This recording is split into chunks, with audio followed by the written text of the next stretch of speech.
16 August Gokul Ashtami या दिवशी संतश्रेष्ठ श्री ज्ञानोबा माऊलींची 750वी जयंती आहे। या निमित्तानं संत ज्ञानेश्वर महाराज यांची जन्मभूमी असलेली श्री क्षेत्र आपेगाव इथं संत ज्ञानेश्वर महाराजांचा सप्तशतकोत्तर सुवर्ण महोत्सव सोहळा मोठ्या उत्साहात साजरी करण्यात येतोय।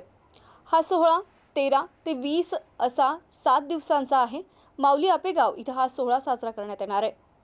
या पार्श्वभूमीवर राज्य शासनाने परिपत्रक काढून 14 ऑगस्ट गुरुवार रोजी प्रत्येक शाळेमध्ये पसायदान म्हणण्यात यावे असे आदेश केले असल्यामुळे स्वातंत्र्य दिनाच्या आधी प्रत्येक शाळेतून पसायदान घेतले जाणार आहे। शासनाच्या या आदेशाबाबत आनंद व्यक्त करताना माऊली जन्मस्थान श्री क्षेत्र आपेगाव मंदिर संस्थानचे अध्यक्ष अध्यात्म विवेकी ज्ञानेश्वर विष्णू महाराज कोल्हापूरकर दादा यांनी सांगितले की सद्गुरू निवृत्तीनाथ यांनी प्रसन्न होऊन माऊली ज्ञानेश्वरांना वर मागण्यास सांगितले होते। त्यावर माऊलींनी संपूर्ण जगासाठी पसायदान मागितले। यामध्ये जो जे वांछिल तो ते लाहो प्राणी जात म्हणजेच फक्त मनुष्य जातीपर्यंत मर्यादित नव्हे तर प्रत्येक प्राणी जातासाठी मागितले।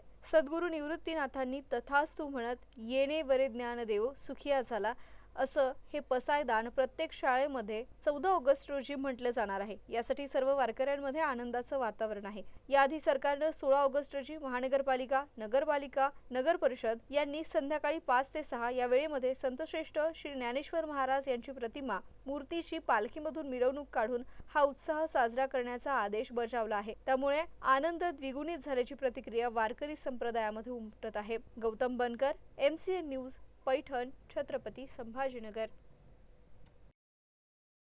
संत सम्राट ज्ञानेश्वर महाराज जन्म सप्तशतकोत्तर सुवर्ण महोत्सव सोहळा दिनांक 13 ऑगस्ट ते 20 ऑगस्ट इथं ज्ञानराज माऊलींच्या जन्मभूमीत अतिशय उत्साहात, प्रेमात, भक्तिभावाच्या, ज्ञानानंदाच्या कार्यात परिपूर्ण होणार आहे।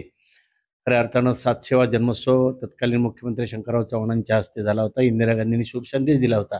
त्याच धर्तीवर 750वा हा जन्मोत्सव सोहळा महाराष्ट्र शासनाच्या कार्यानुसार परवा CMची भेट घेतल्यानंतर त्यांनी तात्काळ संपूर्ण महाराष्ट्राला आदेश केला की त्या दिवशी माऊलींच्या जन्मोत्सवा दिवशी माऊलींची मिरवणूक काढा, पालखीतनं पसायदान प्रत्येक शासकीय प्रशासकीय इमारतीत घेण्यात यावं, सगळ्यांनी ज्ञानोबारायांचा जय जयकार करावा। ही अतिशय उत्साहाची बाब आहे।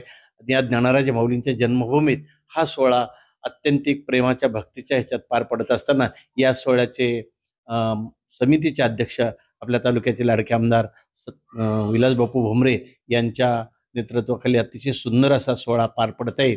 मुख्यमंत्र्यांनी सुद्धा या सोहळ्याची उपस्थिती दर्शवण्याचं कार्य केलं आणि खऱ्या अर्थानं आम्ही पंतप्रधानापर्यंत सुद्धा या सगळ्या गोष्टी पोहोचवलेल्या आहेत। त्यांचाही शुभ संदेश नक्कीच आपल्या या सोहळ्याला येईल। कारण 700व्या जन्मोत्सवानिमित्त इंदिरा गांधींचा जसा आला होता, आता तर विज्ञान प्रगत झाले, कदाचित व्हिडिओ आणि तसं पाहायला गेलं तर आज भारतीय संस्कृतीचं जतन करण्यासाठी किंवा संप्रदायावर नितांत प्रेम असणारे आजचे लाडके पंतप्रधान आहेत। नक्कीच आमचे त्यांच्यापर्यंत पोहोचल्यानंतर तिकडून सुद्धा पंतप्रधानाचा शुभ संदेश येईल। ही खऱ्या अर्थानं ज्ञानराज माऊलींच्या जन्मभूमीचा गौरवाचा विषय आहे। ज्या दिवशी ही बातमी कळाली त्या दिवशी आपल्या या आपेगावात सर्व भाविकांना खूप आनंद झाला। माऊलींच्या महाराष्ट्रातील सगळ्या भक्तांना खूप मोठा आनंद झाला। त्या आनंद उत्साह आम्ही साजरा करत आहोत। त्या आनंदाच्या भरात हा सोहळा पार पडेल। 7500 ज्ञानेश्वर वाचक बसवण्याचा आम्ही एक कार्य करत आहोत, संकल्प केलेला आहे। खूप भव्य दिव्य प्रमाणात हा सोहळा पार पडेल, यात काय शंका घेण्याची कारण नाही।